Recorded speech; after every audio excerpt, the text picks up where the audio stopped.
Welcome back to Connor Orchards. Today I'm working on some cherry jelly, so I thought I would kind of show you how I make it. Always start with your tools, get everything out and ready to go. I have canning jars in the oven at 200 degrees to sterilize them after I have cleaned them.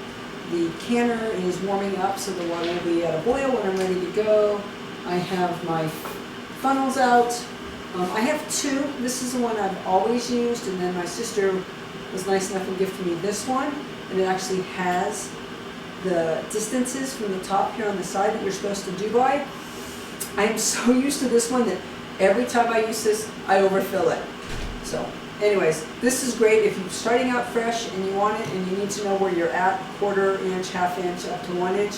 This one will tell you exactly that. I have just been doing this so long, I'm used to this one, and I know where my marks are just by looking down inside of it. So when I do this one and I look inside of it, I just come too high. I'll put that one aside for now. I've got a rag to clean the lips off. I use a 1 cup measuring cup because that's what size my jars are. I have the cherry juice is in the pot right now. I use Pomona Pectin, which is a little bit different because it lets me use less sugar, which is really what I want to do. If you use the Pomona Pectin, you will get a sheet of paper with your box giving you the instructions. One of the first things you need to do is make your calcium water. So it is a half a cup of water and then a half a teaspoon of your calcium powder. And then you just mix it in.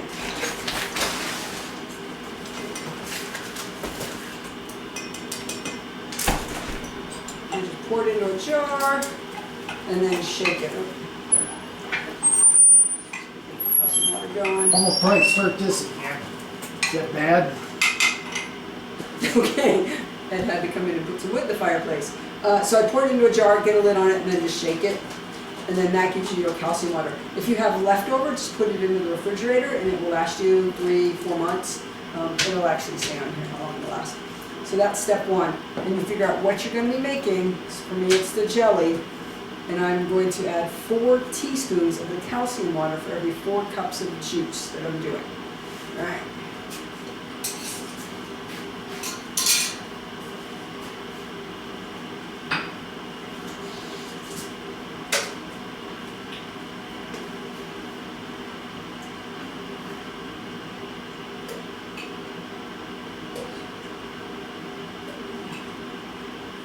So it's 3 teaspoons and a tablespoon. I do 4 of those, and then 1 more tablespoon, and then about a half. With the jelly, I always do just a little bit more because I've had it not set up. The nice thing about the Pomona Pectin is if your stuff doesn't set up, you can rerun it. You just warm it back up, add a little bit more pectin, or I'm sorry, add a little bit more calcium water, and then add a little bit more pectin. Mix your pectin with just a little bit of sugar, and then it will actually set up the second time. You have to process it all the same. But that's one nice thing is you can, if you've messed up and didn't get your numbers right, which I have done, you can fix it, and then your jars will be great. So the next step is to get your pectin and sugar together. For what I'm doing, I need 3 cups of sugar because I have quadrupled the base recipe. So here's my 3 cups, and it calls for the same amount of pectin as it does calcium water. That's not true when you're making the jams, it's more so when you're doing your jellies. So again, I will do 1, 2, 3 for the 4 batches I'm doing. I need an extra teaspoon and a little. All right. Then I'll get a whisk all this up, wait till my jelly comes to a boil, and then we'll add that. All right, so if you're new to canning, you may wonder how much water to put in the canner. Because once your jars are in, you want the water to be 2 to 3 inches over the top of your jars. I don't know if you can tell. My water's pretty low here. It is down there. So what I have found, and the hint I want to give you, is if I have the water to the base of this rack, when it's sitting on the edges like this, I know I have enough water when I put my jars in. So I need to add a little bit of water to this. If you haven't, and you put your jars in and you put them in and you don't have quite enough water, you can add more water, but make sure you bring it back to a boil before you start your timer.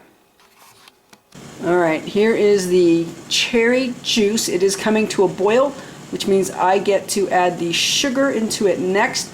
You don't have that many hands, so I'm gonna have to put you down for a second, and then we'll.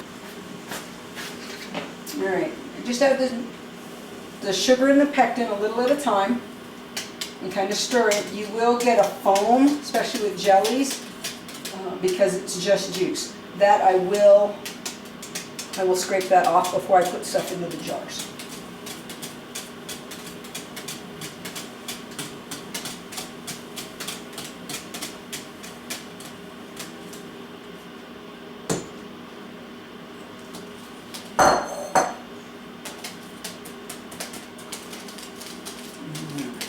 So you kind of have to look at your box to see what your directions are at this point, because when you're using like the pink box Sure-Jell, you have to bring it back to a boil for 10 minutes. It's not quite so with the Pomona pectin. I will get it closer to a boil, but you don't have to do it for that 10-minute mark to have it actually work.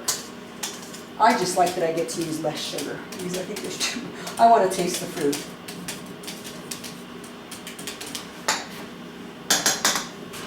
Alright, so I've got the jars out, and I try to work kind of quickly once the jars are out. I'm going to scrape off some of this foam. Some of it will probably still end up, but it will settle down. I'm trying to get as much of this out as I can. I'm getting too much of the cherry itself. Swap here.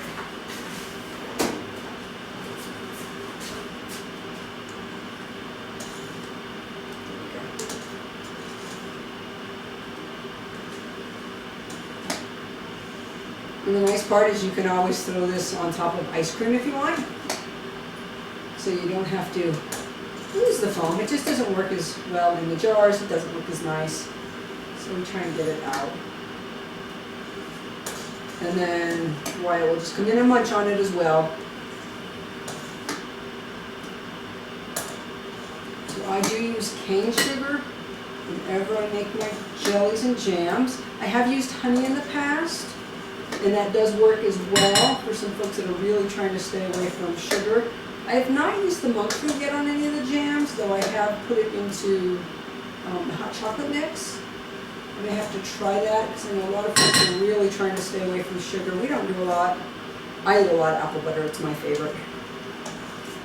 Ed's favorite is the pineapple apricot jam. I'd made that one year, but I was having to buy the pineapple and say, no, I'm just going to stick with what we have. So I make it for him. Alright, you get all this foam out, and then you can actually see you go from this light pink into the dark cherry juice.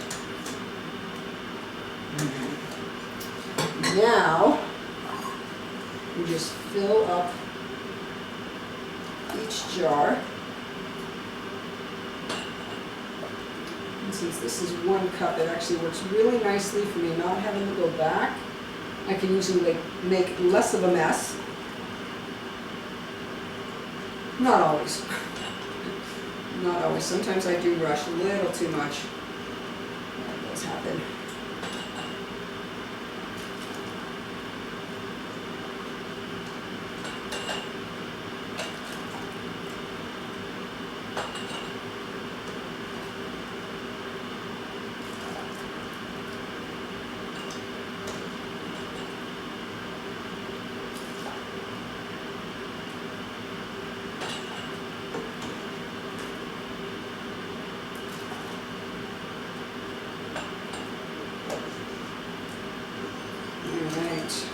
So what is your favorite type of jam or jelly? I told you mine. I told you Ed's. Wyatt likes all of them.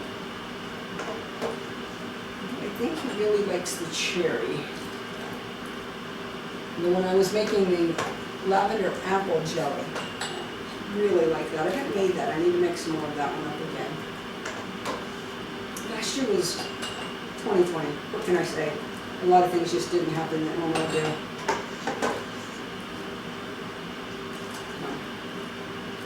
This is nice.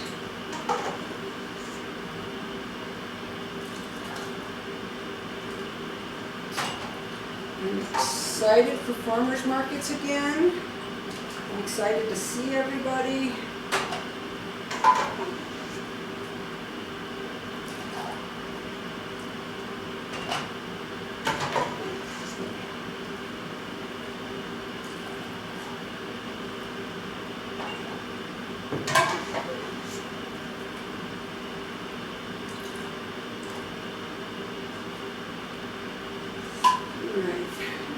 There. Now I have a glove that I use to be able to pick the jars up because these things get hot. And that just lets me pick them up without burning my hand. And get the lids on.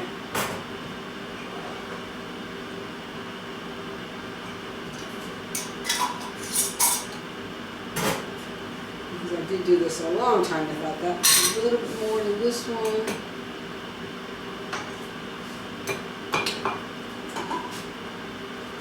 Sometimes you need to add just a little bit more to kind of top them off.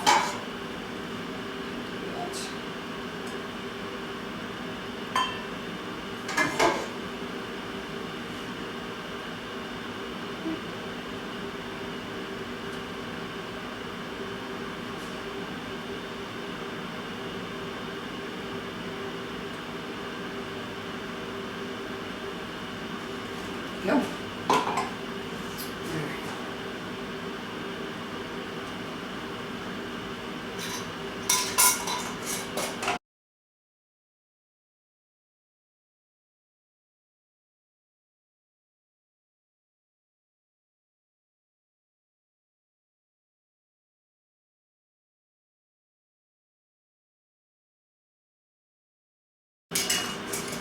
Now we are off to the canner.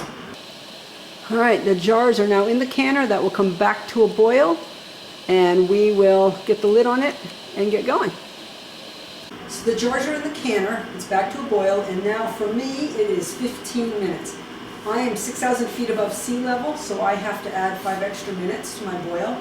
If you're less than that, 10 minutes.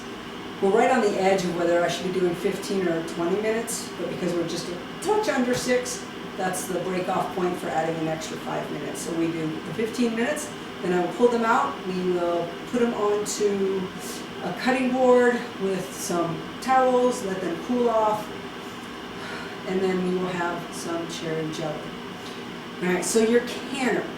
When you get it going, a lot of times you'll turn it up really high to get it to a boil. You don't need to keep it on high heat to maintain that boil. I usually end up turning my stove down to medium, and it will maintain the boil, plus you're not using all the electricity that it takes to continually run on high. So little things like that to keep track of. One thing I didn't mention is when your time is up, you will turn off the power, you will remove the lid, and you let your canning jar sit for 5 minutes. After that 5 minutes, then you can take them out of the water. When you take them out of the water, you lift it straight up. Don't be turning it sideways to get all the water off, because that can also get stuff into that seal and may prevent it from sealing. So you just want to come straight up and put it straight down onto whatever you're going to use to let them cool off. All right, we will see how they go. So this is just a basic cherry jelly recipe. I add lavender to a lot of my jams. Lavender cherry jam, lavender apricot jam, and I love those. There's a couple different ways you can add lavender. I've tried the lavender sugar. I didn't like that as much because I found what would happen is all the jam would be on the top and all the lavender would settle to the bottom. So I actually use the lavender hydrosol. It's a byproduct. When you take the buds and distill the oil, you get out the oil and then you get out the hydrosol. So I use that culinary variety hydrosol. And I will do 1/4 to 1/3 cup for each 8 cups of fruits I'm doing. So for mine, because I'm doing 16 cups of fruit, I will use 1/2 to 2/3 cup. I will usually check it. I've kind of downed it a little bit more to the 1/2 cup mark because I was doing 2/3 and it felt like there was a little bit too much. So I'm doing about 1/2 cup of hydrosol for one of my bigger batches of jams. So if you try it, play with it. You can adjust accordingly, about 1/4 cup for 8 cups of fruit, and you can adjust off of that. All right, managed to do 2 batches of the cherry jelly. So there are 42 jars. Let those cool overnight. They should all seal down. I'll check in the morning. I just kind of reach in. Here you can already see that that's down. So I'll kind of go through in the morning and make sure everything is sealed. We'll label them up and put them away until summer. And we will see you guys at the farmer's market, hopefully. All right. Have a great rest of your winter. Enjoy the weather if you're getting it. Send us some snow. We could definitely use it. And we will talk to you later.